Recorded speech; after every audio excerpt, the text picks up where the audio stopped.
Hi there. I have Opera web browser and the mail client upgraded, installed, and it is so damn slow. And I just want to say, first of all, Opera sucks.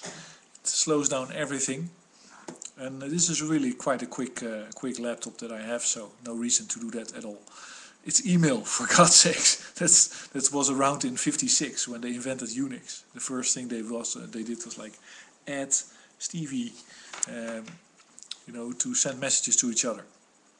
It's the most primitive of protocols, and it takes too much to store 2,000 emails in my laptop, which has 250 gigabytes of hard drive space free. That's like, you must really suck at software to make an application like that. But anyway, there's this news. My venture capital for wind to heat conversion seems to be in doubt. I got the request by Sharon Family Connection or something like that, the name to build a prototype. I will do that. I'll make a very small prototype, and that will be fun. And then we can crowdfund this whole thing, because it is a revolutionary invention. Heat to or wind to heat. Everybody can use that. There's really no reason with current technology that you don't can have. You cannot have a kilowatt of heat generating power on the top of every roof. It's very easy, especially when you're in a remote area where you don't have gas and you don't have all that stuff. Well, you want to do some cooking, you can do it with wind. You can also do it with sunlight, of course. But this is one of my projects. I would just want to talk for a second about this CEO of Goldman Sachs. He resigned today, and it makes the news on all the blogs that this is, let's say, this is all, of course, vindicated what everybody is saying that is negative about Goldman Sachs. But really, you don't need a CEO of Goldman Sachs vindicating you.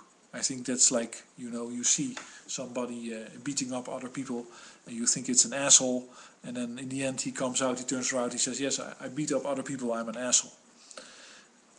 We already knew that. Fuck off, go into the jail, let's prosecute you. Let's prosecute the ass of you for making, and he writes in his resignation letter, well, we could do anything short of killing people, of murdering. I guess I should have to look up the real text.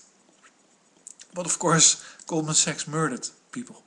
That's what they're basically. That's what it means if you make people destitute. If you steal their money. If you put pressure on social communities by selling them, let's say, derivatives and interest swaps, and then loading one on top of another. What they did with Greece. How many people? I guess by this time more people have died in Greece than are in the office of Goldman Sachs in New York. So an eye for an eye, and they're gone. They basically killed themselves. I think you need nobody to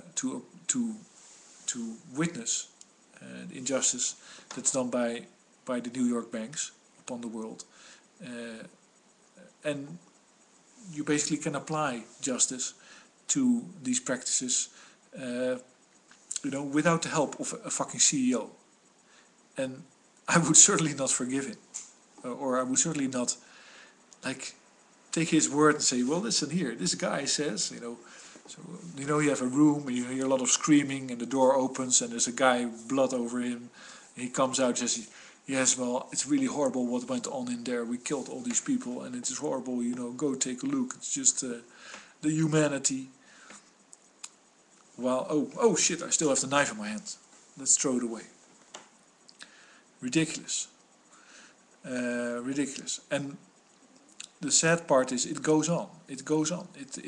We have. It's the most ridiculous thing that people that are in the economical, let's say, financial sector, are knowledgeable of that, are going to have sessions where they are talking about rethinking economics. This is like that's like, fuck off, gone, go away. You don't know what you're talking about. You were wrong. Piss off. There should be like people should be sinking through the ground for shame to leave the US in the state that it's in right now, after 100 years of carbon abundance, of abundance of fossil fuels. You could make anything you'd like. You could basically invent and technological progress happened. And what are we left with in the US, and what are we left with in Greece and in Europe and in France and in Spain and in Holland, is people saying, well, help us rethink our economical framework. Die. That's my suggestion. Of shame, maybe, because you're an incompetent fucking swine. That's my suggestion. And leave it to people that have common sense, which there are enough of. If you just stop lying for a fucking second. It doesn't work. Why? Because you're consuming. You're basically you're saying, okay, well, we create this money. With that money we can buy the oil. Then we'll make a fantastic world for you. And then you try that again and again, and at a certain point you say, we have this money. And shit, we cannot buy any oil anymore, so we cannot make a fantastic world for you anymore. Now you help us rethink how we should go about it, so we can once again do it. There wasn't a solution to begin with. And it's very sad, it's infinitely sad to realize that 50 years ago there were protests, 60 years ago, 50 years ago, 40 years ago, 30 years ago. Every decade there was protest against carbon dominance, and every time these people were rebuffed because there was always a new source of carbon that could be used to bribe people. Now in Asia you see that in India. Apparently there's lots of coal in Indonesia and all the stuff. So whole of India is bribed. The poor India is addicted to heroin. So that's the whole carnival is moving to India. What should happen is that somebody learns and eradicates the attitude that is fundamental to the state that we're in right now, because it is killing people, elderly at the moment for a large part. It is enslaving young people, which are now so much in debt that there's no money to be made of them anymore. The Gap company complains that it cannot sell jeans to young hipsters anymore because they're too poor. Why? The banks got before them. The banks came in there and said, well, this is your future income, and this is what you're going to make. We want all of it. So you cannot even afford a pair of jeans anymore when you exit university. What the fuck is that about? And all the while, and that is still, even in the consumptive situation. So we have so much energy that we can do what we want, and what we're going to do is to suck the lifeblood out of young people so they have no freedom. So why? Because then they're not a political force against us, and we can continue sucking the lifeblood out of anybody that is against us.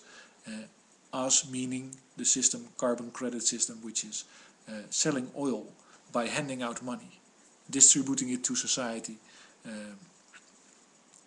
and destroying the planet in the process.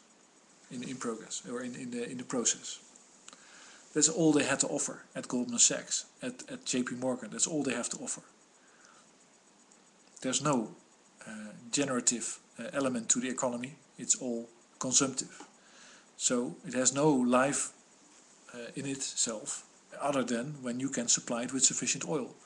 And if that oil is dwindling, then you have to start fighting for it. And if you're not the only one fighting for it, then you have a world war. And that's where we are guided now, because we're not going to step off that ridiculous, let's say, train, that wreck. I mean, by the way, and just to finish this off, because I'm cooking, I have some stuff on the stove, so of course I don't want to burn it. But it's a gas stove, I have to apologize. But this guy is a traitor. He's going, oh, for 12 years I've been doing this stuff in the bank, being rich, having $1 million salaries and bonuses and all that stuff, but I hated it.